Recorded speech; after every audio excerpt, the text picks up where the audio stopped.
Welcome to the Heartful Parent Podcast. I'm your host, Christy Keating. In this podcast, we talk about it all, our parenting, our partnering, and our professional lives, because they are all a part of us, and we were never meant to do this alone.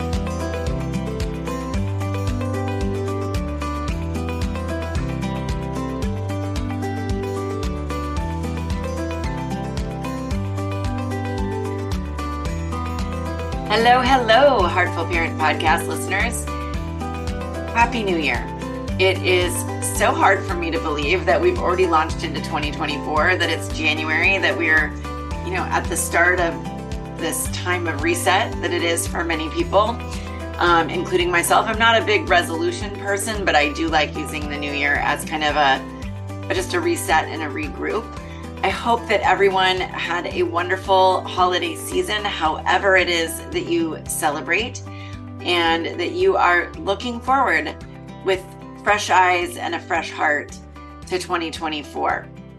And before we dive into today's topic, I want to issue sort of a challenge or just an invitation to everyone who's listening. And that is, here we are on January 2nd. As you think about 2024, ask yourself, what is it that you want for yourself, for your partnership, if you are parenting with a partner, for, what is it that you want for yourself as a parent? What do you want for yourself as a professional if you work outside the home? What is it that you want for yourself as a friend, a human, all of those things? What would really make 2024 feel like a success to you? And then I want you to add on to that question and ask this one. What are you willing to do to get the things that you want? This is something that Dr. Joanne Light, who was last week's podcast guest, talked about, sort of the difference between our want of something and our willingness to do something about it. And wanting something and being willing to do it are not always the same thing. So I want to issue that invitation to you as you start your new year and as you envision what 2024 could be, to ask, what do you want? What are you willing to do? Because a want without the willingness gets us nowhere, right? And then I think as you do that, if you're not sure what you want, you're not sure what you're willing to do, you're not even sure how to visualize or think about the new year, especially with respect to parenting. I just want to note as a side note that the Heartful Parent Academy is a fantastic option for you, because the entire second module dives in great detail to all of that. And I guide you along the way as you explore those questions.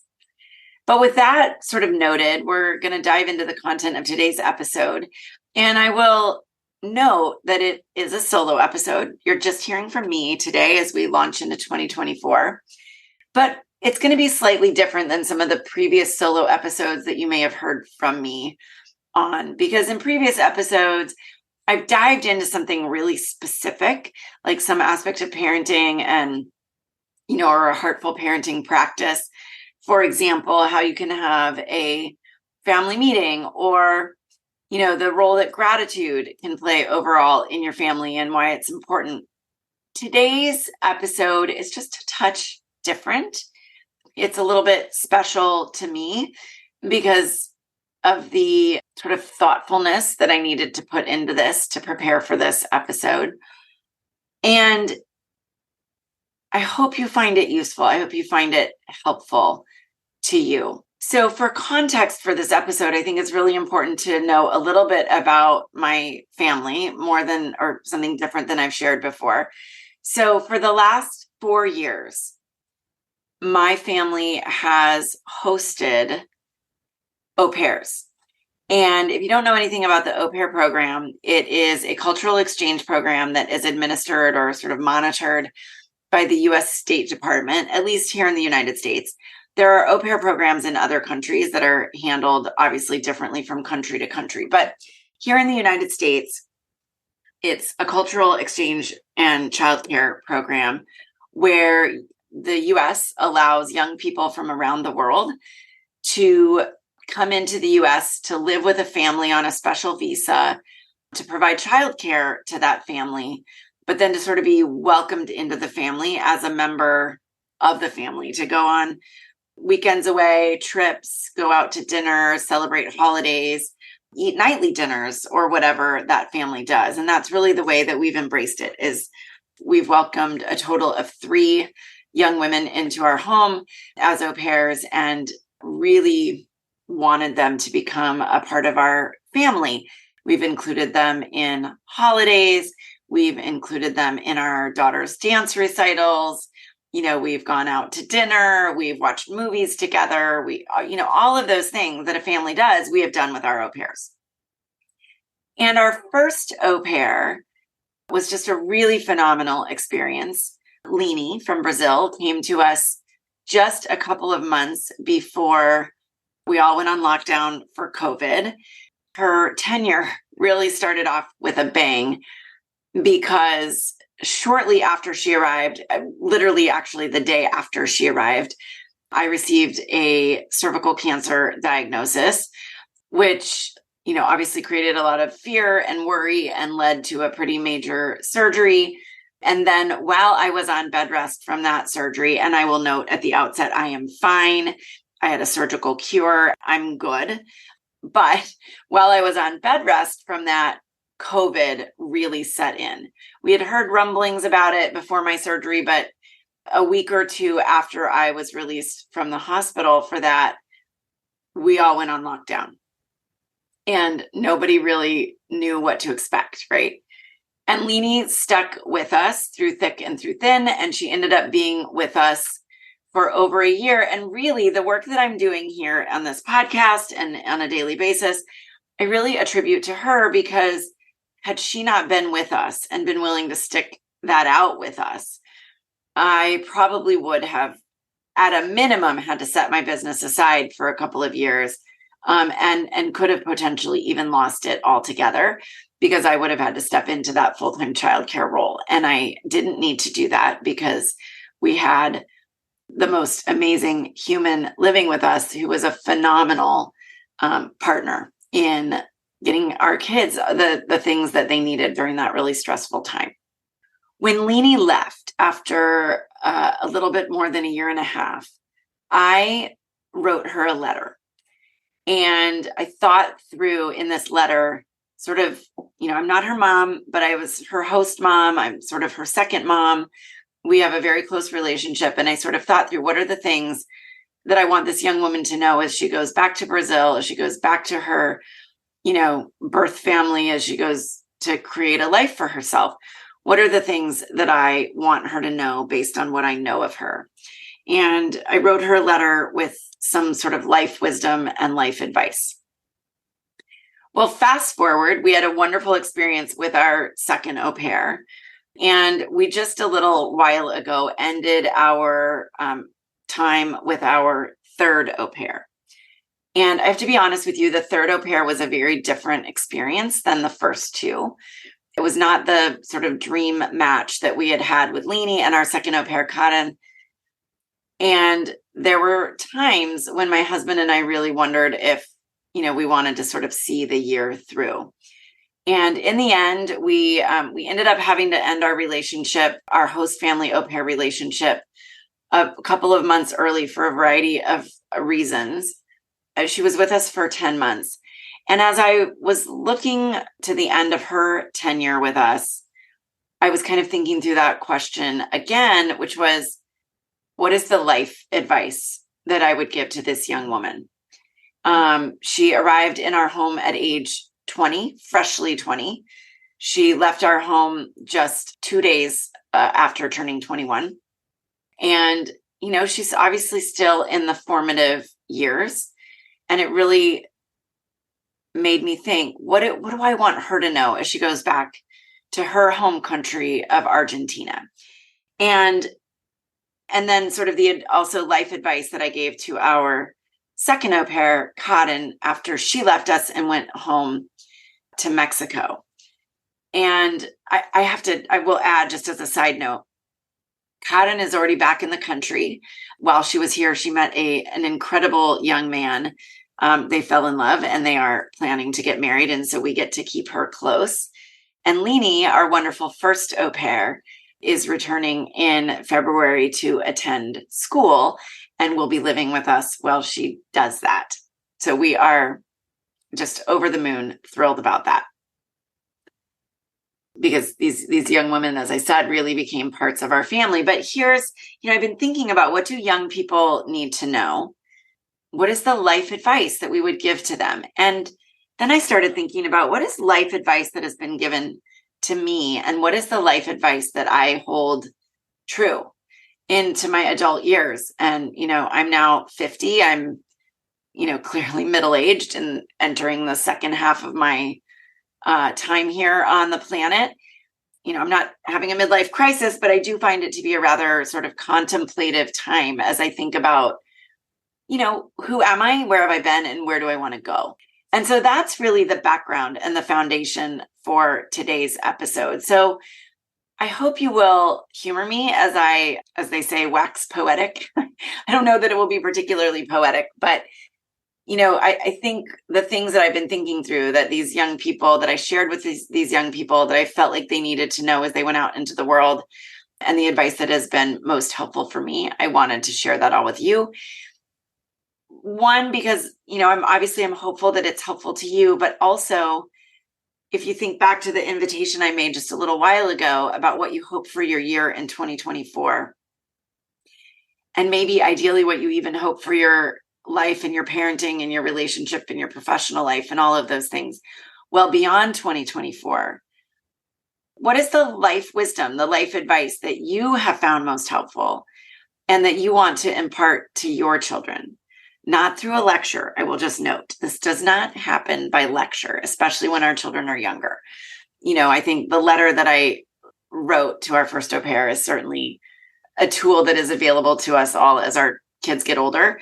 Leanie was 26 when she left our home. So different situation than, a 15-year-old. But what is the wisdom that you want to share with the world? So thanks for humoring me and listening to some of mine. This is let's call it my recipe for a good life. These are in no particular order. It's not just 10 tips or something. It's just all the things that are sort of my recipe for a good life.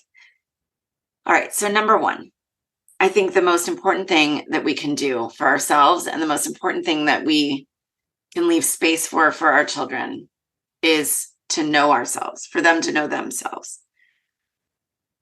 We have to know ourselves. We have to know who we are, we have to know all the reasons that we tick the way that we do, right? We have to explore the way that we grew up, the way that we were parented, the belief systems that have been imparted to us or imposed upon us. We have to know ourselves. And we have to look for those spaces where there is room for healing.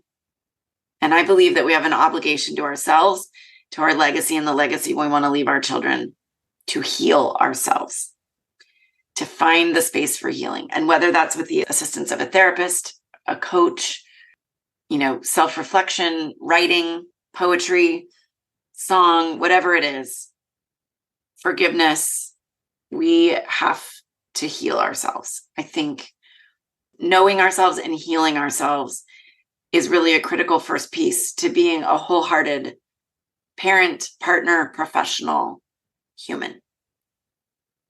Comma there, right? Not professional human, but a professional and a human, a heartful human. All right, so that's number one.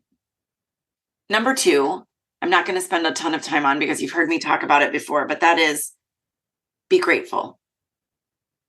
Find all the opportunities for gratitude in your life that you can, and demonstrate and share your gratitude with others at every opportunity that you get. With our most recent au pair, gratitude was not necessarily something, or the expression of gratitude was not necessarily something that came naturally to her. And that was difficult for us because, we tried to be very generous and kind. And there were times when we felt like the gratitude was missing. And I think we all feel this with our children too, when they start to take things for granted and we don't get a thank you or whatever that we want from something. So teaching gratitude, which is part of a larger umbrella of manners, matters. So when I mention this, I really do mean feeling gratitude and having a gratitude practice, which you've heard me talk about. But I also mean teaching gratitude and sharing gratitude, showing up with gratitude, expressing our gratitude, I think is a recipe for a happy, heartful life. Gratitude is never out of style, if you know what I mean. It's never out of style. It's as long as it is sincere, it's never overdone. There's always space for gratitude and sharing our gratitude. And with that, I'll sort of partner with that is manners.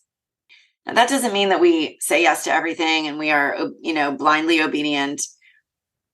But I do think there's a value and a benefit to us being aware of our own manners, our own sort of social intelligence, our own social awareness, and teaching our children those things so that they can show up in the world in the best way possible. And gratitude is clearly a part of that. So that's kind of my, number 2.5, if you will. Good manners don't make for a worse life. They make us easy to be around and to live with and to partner with and to work with and all of those things. Again, not at the expense of ourselves, never at the expense of our safety or our grace, if you will. Like if we're going to end up being resentful, that's not good manners. It's not a need to say yes to everything that is asked of us. That's not what I mean by that. It's a willingness to pay attention to some of the things that make us good partners, friends, colleagues, customers, drivers, like people out in the world. It just makes us better, a better human, a better participant in society. Okay, number 3 or 4, depending on if you're counting and how you want to number things here. I'll tell you, I'm going to lose track of the numbers real quick. But the next thing is to strive to do well. If you are asked or hired to do a job, do it to the very best of your ability. And if you aren't sure how to do it well, ask. Notice what's going on around you. Step in and offer to help where you can. Strive to do the best job that you can at the work that you're given. Not to the point of, working yourself to the bone, of course, but if you are asked to take out the trash well. Strive to do the things in your life that you do with heart, with integrity, and to do them well. Strive to rest well, right? We all need downtime. Strive to do that with heart and integrity and do it well. A job well done is rewarding to us. It's rewarding to the people we interact with. And it is part of the recipe for a good life from where I sit. Coupled with that, and I sort of mentioned it, but the next one is help when you can. I say that because I believe that helping our families, helping our children, helping our partners, helping our colleagues, helping our friends, helping our employers is the right thing to do. Now, again, I feel like a caveat is here, right? Because I don't want anyone to take that so literally that you think I'm saying to help at the expense of yourself, or to help to the point of resentment, or to help to the point of exhaustion. No, absolutely not.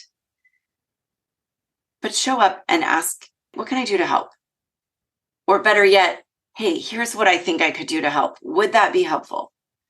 Would you like to tweak that at all?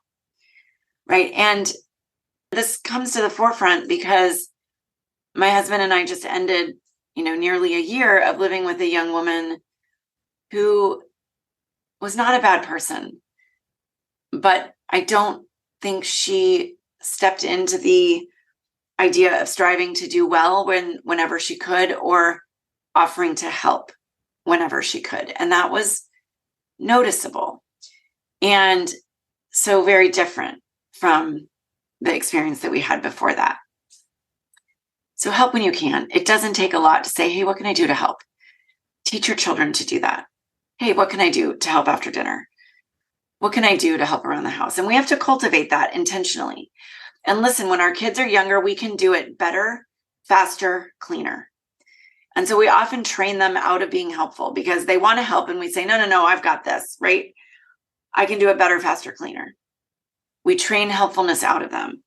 Don't do that, right? Don't do that from a parenting perspective. Let them help. Let them be messy in their help.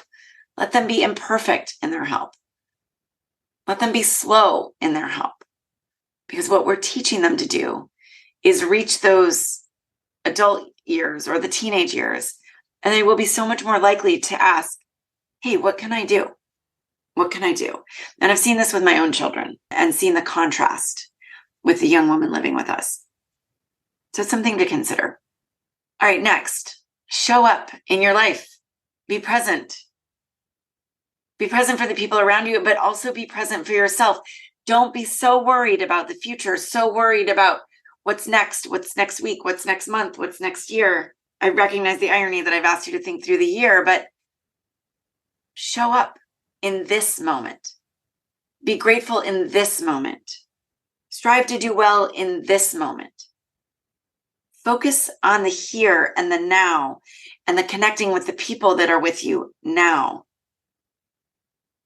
Because if we think too much about the future, we miss the now. We miss the moments. Don't miss the moments. Even when you're by yourself, don't miss the moments. Because life is happening right now. We hope it's happening tomorrow. We hope it's happening next week. But we don't know for sure, right? Nothing is a given. We know that it's happening right now. So don't miss the now. Show up. Show up for yourself. Show up for the people in your life. At the same time, the next bit of advice or the next ingredient in a happy life, ask for help. Ask for help when you need it. Help is not a dirty 4-letter word. We have to be willing to reach out to those around us and say, hey, I need you to step in here. Hey, I need you to do this thing, or I need you to show up differently for me in this moment. Ask for what you need. Ask for help. It is not a sign of weakness. It is not a sign of codependence. It's not a sign of dependence. It is part of being human, and we have to get over ourselves and just ask for help when we need it. All right, next ingredient in Recipe for a Healthy Life. Own your mistakes. Own your mistakes. Make repairs where you need to. Good repairs. Not an I'm sorry you feel that way, but I'm sorry I made you feel that way. I'm sorry that I did X, Y, or Z. I screwed that up. I'm going to get it better next time. I'm going to do better. Here's what I'm going to do better. Make those good repairs with your children, with your partner, with your friends, with your parents. Make the good repairs. Own your mistakes. Take responsibility. Acknowledge where you fuck it up and get it right, or try to make it right. Try to do better. As you do that, bring your integrity to the table. And I think integrity and acting with integrity is part of owning our mistakes, right? Because when we act with integrity, we take responsibility. I'll acknowledge at the outset that integrity is one of my core values. But ask yourself, am I showing up as my best self right now? Am I showing up in a way that feels consistent with my values? That's living with integrity. Bring your integrity to every table you sit at, whether it's a business table, your dining table, your kitchen table, a table at a cafe. Those are all literal tables, obviously, but bring it to the figurative table as well. Your integrity should not be just riding shotgun. It should be in the driver's seat. Bring it to the table. Okay, next ingredient. And I'll admit, this is another one of my core values, connection. Focus on connection and relationship in every opportunity that you can. Whether it's the checkout person at the grocery store, the UPS driver, your child's teacher, your child. Make connection and relationship like fundamental to who you are. Whether you're an extrovert or introvert, doesn't matter. Focus on connection when you are with people. Lean into connection. You will never go wrong when you lean into connection. Connection should be our default, not something that's earned, not something that we do when we have time. It's the default. And it is a critical ingredient for a happy life. All right, next. And this is advice that was actually shared with me many years ago when I was at a transition period in my life and I was really struggling with the transition. And I had this fabulous therapist in Colorado who I saw for a while during this transition, and he helped me immensely. Monty, if you're out there, thank you. But here's something that Monty said to me. Focus on and judge yourself and others by what you are doing, not by what you are not doing. It is so easy to judge ourselves and say, oh, I'm not getting X, Y, or Z perfectly, but I showed up in A, B, or C, right? That's the piece we have to remember. We have to remember what we are doing well. Focus on that. Lean into that and recognize we can't do it all the time. So cut yourself some slack. Cut others some slack. Focus on what they are doing and not what they are not. I thought that was really profound wisdom, 20 plus years ago when Monty shared it with me. And I think it's really profound wisdom now. And in fact, I'm going to read you exactly what he wrote, because he wrote me a 2-page note that said Monty's top 10 for Christy. And number 3 was evaluate yourself based on what you are doing, not what you are not doing. Know what the value is in what you are choosing to do. Again, Monty, if you're out there, thank you so much for that wisdom. Okay, just a few more that I want to share with you. And this comes from the letter that I wrote to Leanie. And I'm just going to share it pretty much word for word because I think it summarizes it pretty well. Remember that you are worthy and deserving of happiness and the right to create a beautiful life. But also know that happiness won't happen if you don't choose it. And sometimes choosing it will mean that you will have to disappoint other people. You will have to say no to others and learn to put yourself first on the list.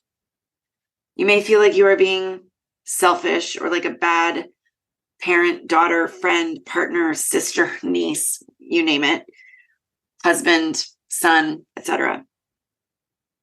But you can love others better if you love yourself first. And if you love yourself enough to choose your own joy and your own future. That obviously doesn't sum up in one nice little phrase or word like know yourself, heal yourself, as some of these have. But, well, maybe it does. Maybe it's choose your own joy, choose your own future. Put yourself first on the list. I really think it's important to remember that we can love others better if we love ourselves first. Okay, so that was one I wanted to share with you. Another one from the letter that I wrote Leanie, and I won't read this one word for word, but it is, let your feelings, big and small, be what they are. Accept them for what they are without shame or guilt or, self-condemnation. Let your feelings be what they are. Learn how to feel them productively, safely for yourself and for others, right? That might be part of that healing piece. Learn how to manage them and self-regulate. There are very few things that we can do that is more powerful in the world of parenting than learning to self-regulate and to making that a non-negotiable, that we get or stay regulated before we parent. I think it's also true in our partnerships. It's true when we're out in the world. when we're driving our cars, when we're at a party, when we are at work. Prioritize getting and staying regulated, learning how to do that, while also allowing our feelings to be what they are and learning how to feel them without shame, without guilt, as I said. I think it's also important, and I'll just note, kind of coupled with that, the importance of finding people who you can be yourself with and share those feelings with safely, without feeling like you'll be judged or shamed for what you're feeling. That can sometimes be hard to come by. Sometimes our partners don't even show up for us in that way. But find someone. We all deserve to have someone. All right, next ingredient. Remember this: where you were born, your family circumstances as you grew up, your family dynamic as you grew up, do not have to define your life. They do not have to define who you are as a human, as a partner, as a parent, as a professional, et cetera, et cetera. They got you started, and that's all. You can have a wonderful family upbringing and make a mess of it. You can have a terrible family upbringing and make something amazing from it. What's really important is that we all remember that we get to choose where we go from here and how we're going to get there. And in the end, we really only have to answer to ourselves. We are the harshest critics. I think we have to be accountable to other people, and we have to take responsibility for the mistakes that we make. But in the end, the person that we have to live with is us. We have to be accountable to ourselves as well. All right, 2 more. The next ingredient is to build all of your relationships with a foundation of respect. Respect that flows in both directions. And if we aren't being respected, if we're in, and this is with adults, right? Because children don't always manage respect, but we need to teach it to them. Mutual respect. We respect them and they respect us. Respect is something that we give and should give to everyone because they're deserving of it by virtue of the fact that they're human. You don't have to earn respect. There's a lot of people that say respect is earned. I think respect can be lost, but the default should be respect. Respect for our children in particular. But if we can build all of our relationships with a foundation of respect that flows in both directions, we will thrive.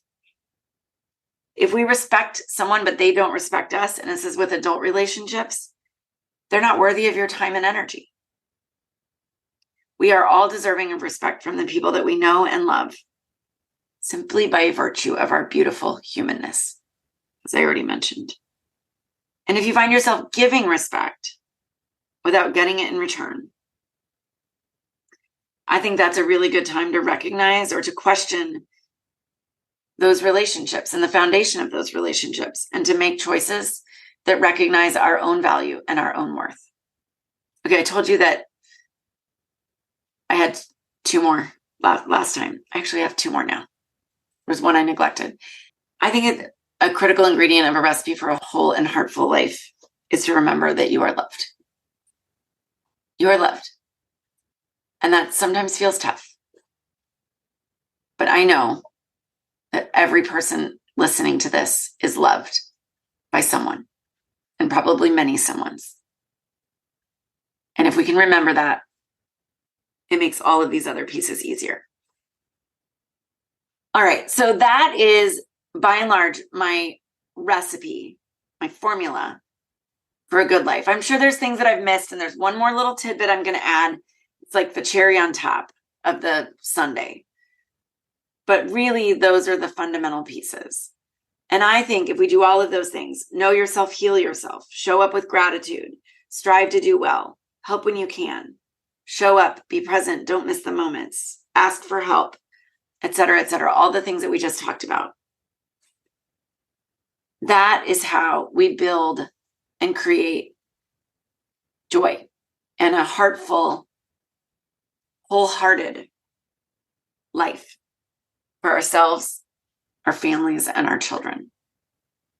Here's the topper. And this goes back to my time with Monty, the therapist.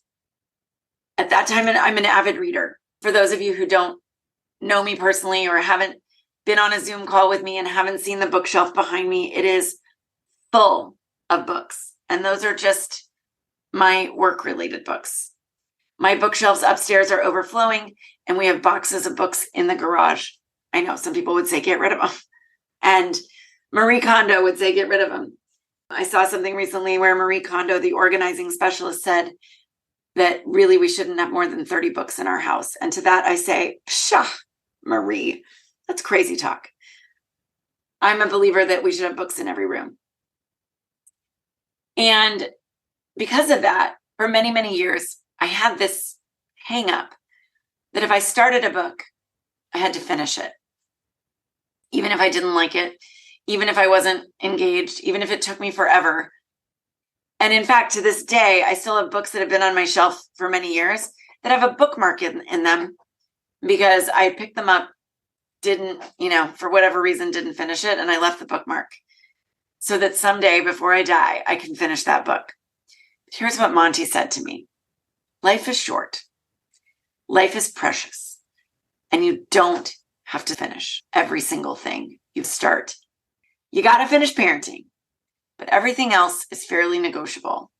And if it's not filling your heart and filling your soul, and it's not based on joy or respect or passion or whatever it is, whether it's a book or a relationship or a job, you don't have to finish the book. You don't have to finish it. It is okay to choose a different ending. It is okay to switch chapters. It's okay to switch books. And when Monty taught me this, he meant it literally, right? You don't have to finish every book that you start, which was unbelievably liberating. And I still struggle with it because I made up this rule in my head, right? But as I've gotten older, it has become more and more liberating. And I have to say, I now realize that Monty's wisdom went well beyond just books, and that it in fact applies to many pieces and parts of our lives. And I think of that wisdom often. So that's where I leave you today. I know this was a sort of a different style podcast than you usually hear from me.